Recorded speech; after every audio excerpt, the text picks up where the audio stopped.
What's up guys, your boy Rashad back again with another video. Today I'm going to be reviewing the first season of Marvel's The Runaways. Not going to be going over everything that happened, just the main points that I liked, what I didn't like, you know, the usual. So if you haven't seen it, go and watch it, come back and let's get into it.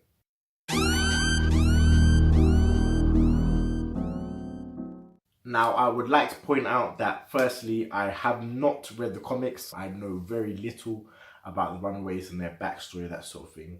But from what I have gathered, the show actually takes a lot of creative license. Like, it's very, very different than what happens in the comics, basically. The fundamentals are there, but they take it in a completely different direction. One of the good things that I like is that it actually humanizes the parents. It goes into a little bit of their backstories and stuff like that, so I hope to see some of that in the future. But from what I can tell, they're not all out villains like they are in the comics. They have a lot of layers to them. I especially like Alex's parents and Gert and Molly's parents. Now, I watched this because I do like all things Marvel. So when I found out that this and The Gifted were coming out, I was a bit skeptical. I watched the trailer. It didn't really catch me as much as other things have. But I thought, you know what? I need something to watch. It's Marvel based. Let's see what it's about. And to be pretty honest, I enjoyed the hell out of it. I'm not going to lie. I enjoyed it for the character moments. I enjoyed all the characters there. There wasn't as much action as I would have liked, but it did make up for it in the character development and just the moments of tension and stuff like that. Just it was a really good show, was what I'm trying to say. It is a really good show. And it was very steeped in, I want to say reality, but okay, it was very grounded. It wasn't the most realistic of things because obviously they have a dinosaur in there, which they don't show a lot for budgeting reasons probably. They have magic, which is science apparently. I don't know why I did a slash there. That was completely random. But yeah, they do have superpowers in the fact that Molly has super strength. Carolina, I'm guessing, is an alien. I know in the comics she's an alien and her parents are aliens, but in this I don't think that they're gonna go that complete way. So I know that obviously Jonah, her dad, is an alien, her biological father is an alien, or at least has powers of one, and I know she has that whole glowy, I can fly and shoot kind of energy blast sort of power set. But yeah, like, it went in completely different ways. Like, I think this is one of the only times that the source material is actually weaker than the show or the live action version, because as I said, I have not seen or read all the comics, so this may be a terrible comment, but from what I've gathered on the comics, they can get very outlandish and stuff like that, so it probably wouldn't be something that I would read, and I may even pick up the comics just to see what it's about. A lot of people like the show better than the comics, which, that's amazing. So continuing what I liked the characters, boom. I liked the parents as villains. I liked how it was grounded in semi-reality. Obviously you have to suspend your disbelief a little bit. I liked the directions it went, even the fact that when I thought Alex and, what is her name? I do this every time. I forget names, and I'm the guy that hates people that forget names. I don't usually forget names. It's probably because I'm doing this, but I'm telling you, I'm very, very good with names. But her name has escaped me. I'm hearing Nico in my head, so I'm going to call her Nico. Alex and Nico, I thought they were going to get together. I thought it was a bit unorthodox because she was very standoffish with him.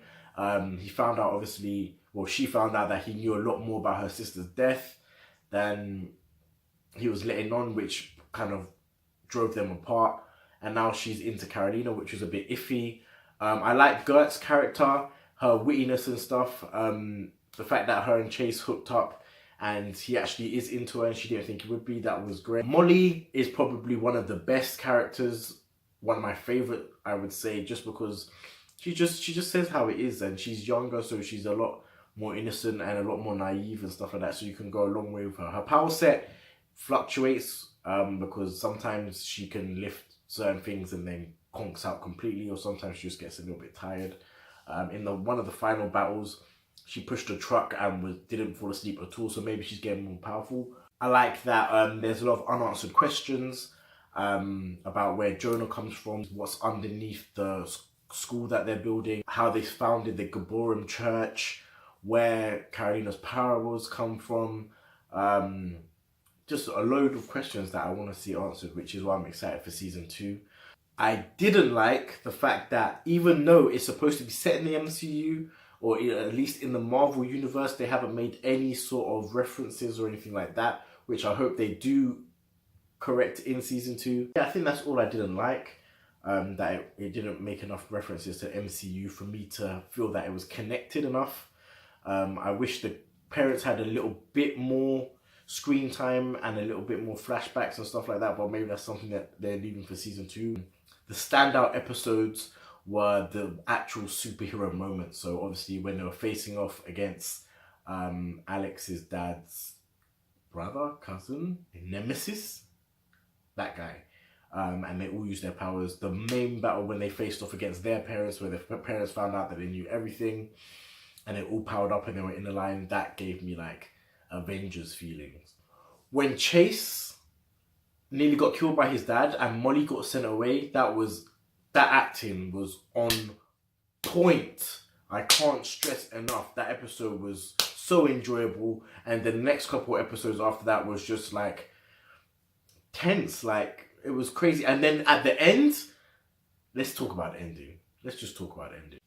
I didn't actually think they were going to run away in this entire series. I thought that was just a name. Even when Alex wanted to call themselves the Runaways, they were naming their group after the people that were taken and killed by Pride. But at the end, when the parents framed them for murder and they had to run out of the train station, and I thought that was a great ending. And I'm happy that Gert didn't leave Old Lace in the forest, in the, I don't even know, the Hollywood Hills. What that was? I'm glad that Old Lace followed them back. I don't know how they're going to hide a fucking dinosaur. Anyways, I'm rambling, and it was supposed to be a quick review. So these are my thoughts, my final thoughts on the show. I enjoyed it immensely. I'm going to give it an 8 out of 10.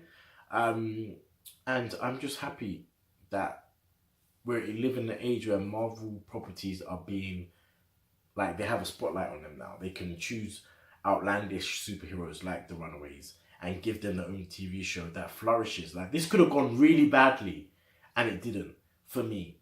So, well done, guys. Well done. Anyways, guys, those are my thoughts on Marvel's The Runaways. Let me know what you think in the comments down below. Did you like it? Did you not like it? Did you hate it? Did you think it was stupid as shit? Let me know if I got anyone's names wrong. And as usual, like, comment, subscribe, and I'll see you on the next one. Peace. Taylor about the fucking flex.